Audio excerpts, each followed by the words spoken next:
Another busy day in Alabama politics, so let's go ahead and get started. Let's get to the headlines.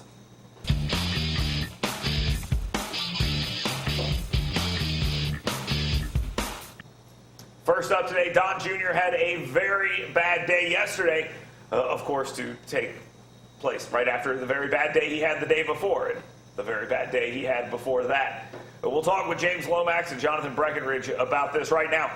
James, another bad day. Well, now we have released emails here where Don Jr. is saying, I'm going to meet with this individual. We're going to talk about dirt on the campaign. Now, that I don't really have much of a problem with. You're going to get dirt. There are some questions about who they thought they were, whether they thought they were Russian agents.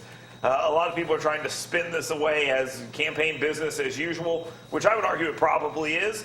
But there's a Russian component on top of a Russian component that we've been hearing about for, a year now? How bad is this looking for the Trump administration? Listen, I think it continues to look like absolute amateur hour from the Trump family as far as politics goes. And I think you could even make the argument that Don Jr. is an amateur in politics. So maybe there is a little bit of an excuse there, except there's really not. Manafort's not new to politics. So they should have known, they should have had the foresight not to even take this meeting. They didn't need it at that point in time. I don't understand why it was so necessary. And the idea that they took this meeting, when they took this meeting, and the individuals involved is a big issue here. Like you said, Kushner, and then you've got Manafort, you've got these people all involved in this that are part of the campaign. Jonathan, do you buy the fact that Donald Trump didn't know this meeting took place? I think I do, because you've got to realize that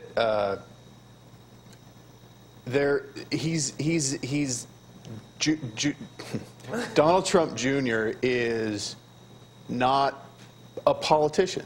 That was the whole point of electing Trump in the first place, was not having a politician. So they wouldn't operate in a way where normally they would say, okay, we're going to meet with these people, let's run it up the flagpole. This may have very well been an email chain that said, hey, let's go meet with these people. Right. Well, and the other thing is that these guys don't have the normal consultants that you would normally get if you were running for a political campaign, because they were very specific about not being politicians. James, let's talk about this for a second. During the campaign at this point, Donald Trump looked to be clearly in the lead here. I believe this was before the whole thing was all set in stone. But the reality is Jonathan right? Did they have a lack of professional staff on their team? And this was very much a non-regular campaign? No, I completely disagree. I think that, you surround yourselves with veterans like Roger Stone, and obviously Jeff Sessions was a great influence on Donald Trump. So I do think that that's not an excuse. Ignorance is not an excuse when it comes to the President of the United States, and especially when it's something as big as meeting with Russians when there's so much talk of Russian collusion going on. The media has basically taken this on and said, this is collusion. This is proof of collusion. James, first up, is this proof of collusion? I think it's proof that a meeting occurred. Now, collusion, what were they colluding on? They had a meeting. I don't know if that's serious. All right, Jonathan, before we change subjects here, is this proof of collusion as everyone's trying to spin it out to be? I don't think so. If you look at the email, you read the verbiage in the email that was released, you can see that the only person that met Donald Trump Jr. did not mention the fact anything about the Russian government. That was told to him. He did not agree with it. He didn't concur with it. He said, here's some dirt, and right. I want to look at what this dirt is. And okay. if you're running any kind of campaign, if somebody comes to you and says they've got information about your opponent, my opinion is you're going to go figure out what that is. All right, let's move on. Up next, Alabama politics. Think about this. Roy Moore is one of the leading Senate candidates. He may be the leading Senate candidate, but I had an interview with him yesterday, and during that interview, I would tell you this right now, he doesn't really seem all that prepared. And this isn't the first time I've noticed this with Roy Moore, because I noticed during a debate that was held in North Alabama, when Roy Moore was asked about cybersecurity, he talked about the Space Launch System. Jonathan is in that world, so we'll talk a little bit about how that has absolutely nothing to do with cybersecurity. Yesterday, he didn't know what a dreamer was, and this is a big issue both in national politics and something people in Alabama care very much about. The delayed entry program, or excuse me, the deferred action program for children who came to the country illegally when they were like 2 years old. We talked a little bit about that yesterday. Roy Moore kind of seems like he's a bit out of his depth. I pressed him on some of these issues, and Roy Moore got agitated and upset. Jonathan, does Roy Moore seem like he has a grasp on these issues, or is he coasting on the reputation of being the Ten Commandments judge? I think he's coasting. And James had said before that his support is going to peak. There's going to be a plateau at some point where he's not going to be able to get any additional voters because he has tapped that pool completely. And when that happens, the other candidates are going to be able to come in and take over. James, let's think about this for a second. He agrees with something you had said the other day about whether or not he had peaked or not. This lack of knowledge on these issues, isn't it weird that it hasn't been exposed yet at this point, that he's sort of just this guy who's been out there for so long, everyone knows who Roy Moore is, and maybe he hasn't been asked to answer these questions? I don't think he wants the job that bad, to be honest with you. Really? I really don't know why he's running. I think he has never shown an interest in national politics, really, to a lot of extent. Honestly, just based off of who he is, he could be easily writing a book and going on a tour across the country about the Ten Commandments right now if he really wanted to be. What's his end game here? It's obviously not to be a United States Senator because he doesn't know the issues. Well, you know, it's funny. We've talked about polling. Most polling indicates that he's actually in the lead here, but we can talk about the peaks of whether or not he's going to be able to move further. I just, because we have Jonathan with us and he's an aerospace engineer, when I heard about him talk about the space launch system in response to cybersecurity questions, just quickly, those two things have nothing to do with each other. Those two things have nothing to do with each other. Okay. Now, acronyms kind of get out of hand, yeah. Obviously. There's a lot of them, but I don't think that's an excuse. Okay. If you're running at this level, you need to know the difference. All right, let's move back. Stay in the state of Alabama, and let's talk a little bit about Martha Roby, the congressman from South Alabama. There's an interesting story out that lists Martha Roby as one of Trump's, quote, enemies. Now, she's been to the White House numerous times. You just saw photos of her with the President of the United States. So the idea that they're enemies at this point seems kind of laughable. However, she did say as late as October 2016 she would not be voting for Donald Trump after the grabbing video that came out from Access Hollywood. Now, James, she's running for re-election in 2018. He is a Republican president, very popular with the base. Is she scared of him? She calls this story from Politico fake news, much like Donald Trump says fake news all the time. Is she scared of him? Well, no, I think her opponents are trying to paint the same light that Luther Stranger's trying to paint with Mo, is that you've never been in Donald Trump's corner, and that's not necessarily the case. The case is since he's been elected, she's worked with him, she's supported him, just like Mo Brooks has. So I think that this argument of you're not on Team Trump is silly. Like, why are we going back to a primary or things that were said in an election to justify? She almost lost, for those who don't know. She almost lost to a write-in candidate. And I say almost. The write-in candidate got way more votes than they ever should have last go-around. Now already there's an announced Republican candidate in the Republican primary. Jonathan, are Republican office holders afraid of upsetting Trump's base? And just before we go to Jonathan on this, remember, almost 40% of Alabama voters in a Republican primary voted for Trump, a little bit more actually. So that means almost 60% did not. Are they afraid of him nationally? Should they be afraid of him? I think they are. I don't know if they should be. I think that you've got a situation where people are looking to get ahead and trying to push forward, and they're going to use every opportunity to do so. Yeah, and I think the Trump train is plugging along. Republicans showed up and voted for him in November, and he's the president, and there's this rally behind our guy, the R brand, and then they go back and they retroactively look. James, you mentioned the Luther Strange, Mo Brooks argument. This is sort of the same thing here. It is. And listen, I hope that the people, especially in this state of Alabama, where we've always made our own decisions, are not voting on their congressmen based on who the president is and what they're doing. You know, you need to vote for an elected official based on what they can do. That's very fair, very fair. Back to Washington, D.C. Recess is canceled, folks. Yeah, no more recess. Or at least they postponed it for 2 weeks so they could work on the health care bill.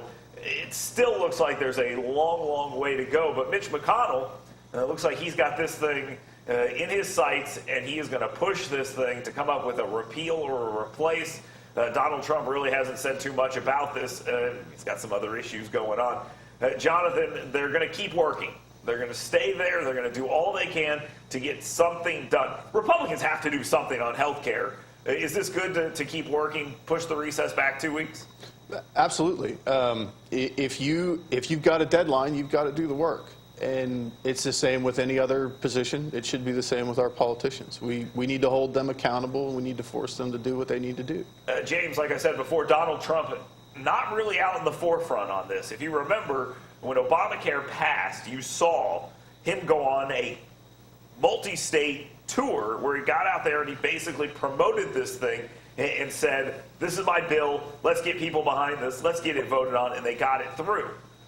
Not happening here. Can Donald Trump do more to help Mitch McConnell get this thing passed?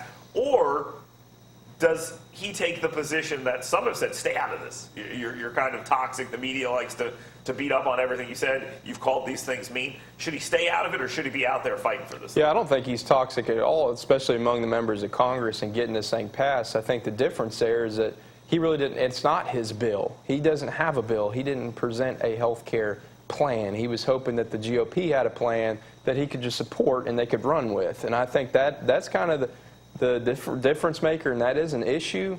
I do hope that he'll get behind what Mitch McConnell and the Senate Republicans are doing and talk to him and try to figure it out.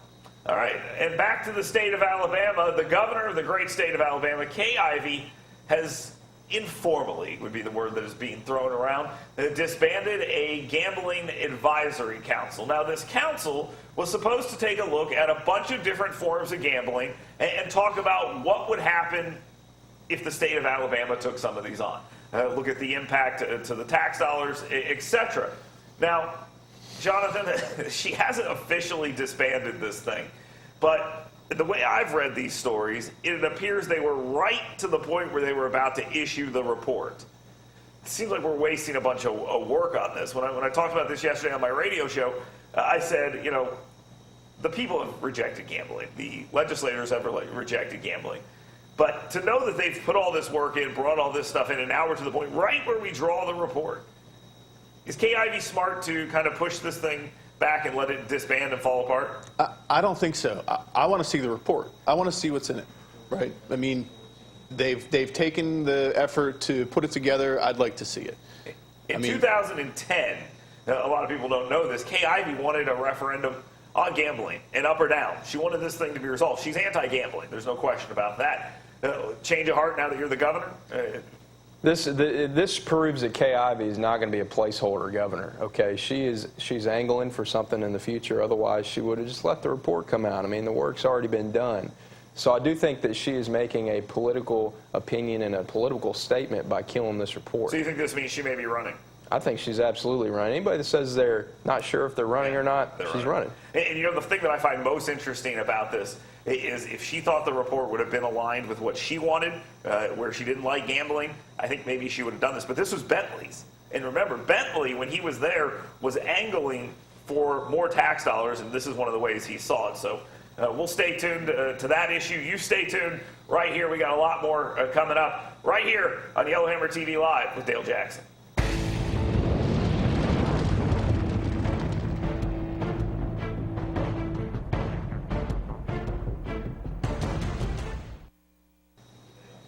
Welcome back to Yellowhammer TV Live with Dale Jackson. Our guest today, James Lomax and Jonathan Breckenridge. And let's move on to this topic of conversation about whether anybody can see the other side. And it appears our country is fragmented. There is no question about this. Our news media is fragmented. Families are fragmented. And it's all because of politics. But it appears what's happening here is if the other side does something, we want to fry them. We're still hearing people say, well, how come no one's investigating Hillary? And the answer to that is, of course, Hillary Clinton lost the election, so nobody really cares anymore. Donald Trump, however, won, and there's just an ongoing scandal here. Democrats want him fried. Republicans say fake news. James, you're first here. Are we living in alternate universes? Can we look at our side and say, this is kind of messed up? Listen, I think it is a really big issue in America right now. Me as a young person, I try to look at it and see, I don't have to agree with who I'm talking to, but I do want to kind of seek to understand them. I think George W. Bush probably said it best when he talked about compassionate conservatism, and he said that, listen, Democrats and Republicans both have the same hopes for our country. They both want to see a better, more prosperous country, but we disagree on how to get there.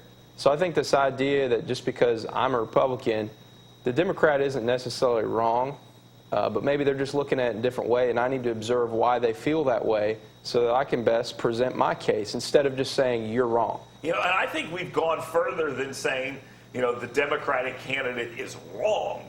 I think we're also saying, if we're a Democrat, the Republican candidate is bad, or the Democratic candidate is bad if I'm a Republican, whatever. The other side, we look at them and we sort of impart these negative motives on them as opposed to I just disagree. It's I'm mad at this person, and that's where I think where we are right now. Jonathan, when you talk to people in your everyday life, that's not how you handle issues. When you're at work as an aerospace engineer, when you're having a conversation and you guys have a disagreement on which way to go with a certain issue, you don't think the person's a bad guy. So why do we do this with politics? I think it goes pretty deep. We're in a completely new and interconnected world, and because of that interconnectedness, everybody has their own individual, unique voice, which I think is starting to turn into everybody has a choose-your-own-adventure novel. And when that happens, everybody becomes a victim so that everybody can become a hero.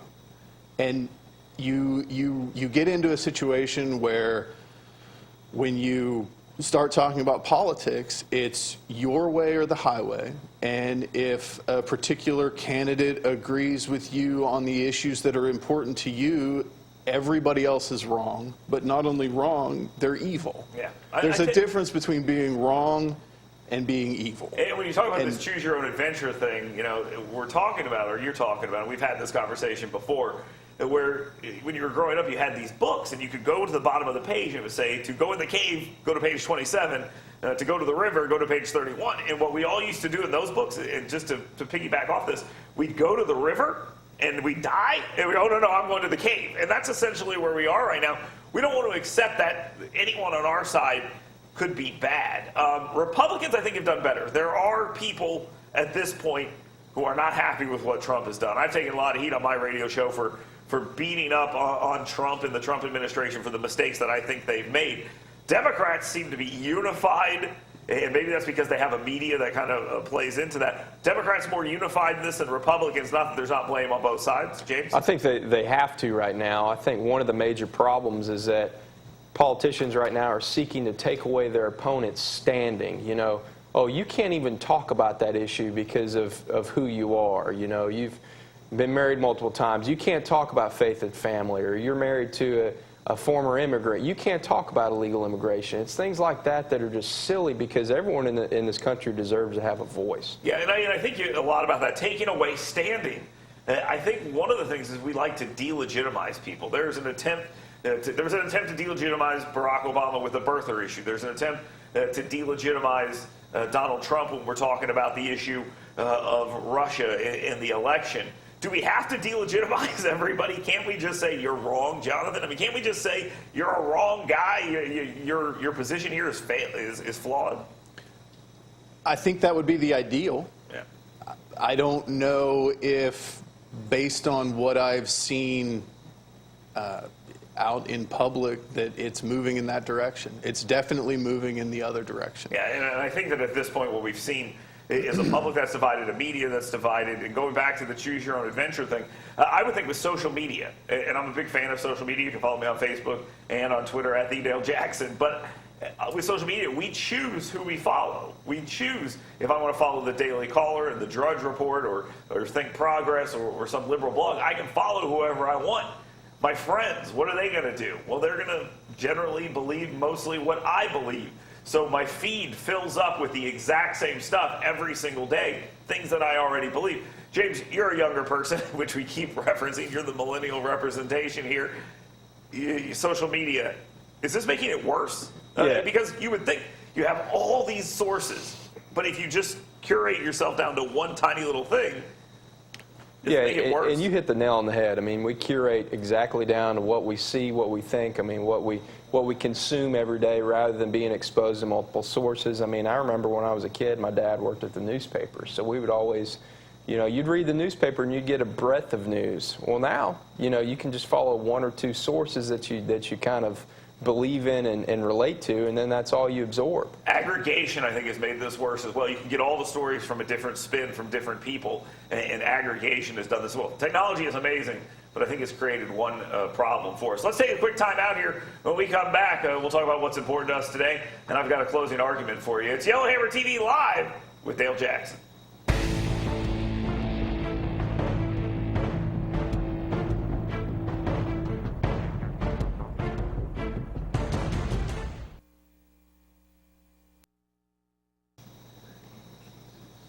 Welcome back to Yellowhammer TV Live with Dale Jackson, our guests Jonathan Breckenridge and James Lomax. Right now we're going to talk about what's important to us, what's happening to us, or what's happening with us right now. Jonathan, what's the biggest news of the day for you? So the biggest news for me today is that President Trump has just recently signed an executive order reinstituting the National Space Council. And so the National Space Council will coordinate all of the U.S. space efforts across the entire country. And I think it puts Huntsville in a unique position to be able to help utilize that information. Anytime we can talk about good stuff for North Alabama and Alabama, that's going to be a great topic of conversation on this show. James, what's the biggest story for you today? Big story for me is the Alabama Bicentennial Celebration. It's a 3-year celebration. I got to hear about it yesterday from State Senator Arthur Orr at Rotary Club.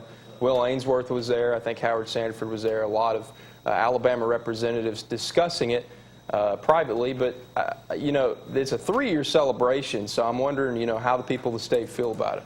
All right, let's get to the closing argument. Look, here's what I'm going to tell you as we wrap this show up. It's very simple. Republicans need to get to the bottom of this Trump-Russia scandal. Forget about party, forget about all this other stuff. They should be wanting this thing to fast forward as quick as possible. The idea that we're going to drag this out only helps people like, let's just put it clearly, Democrats. That's who it helps. They want to drag this thing out to 2018, and I'll tell you this right now. The sooner you wrap this thing up, the sooner we get to a conclusion, the better off the whole country is going to be. Thanks for watching Yellowhammer TV Live with Dale Jackson.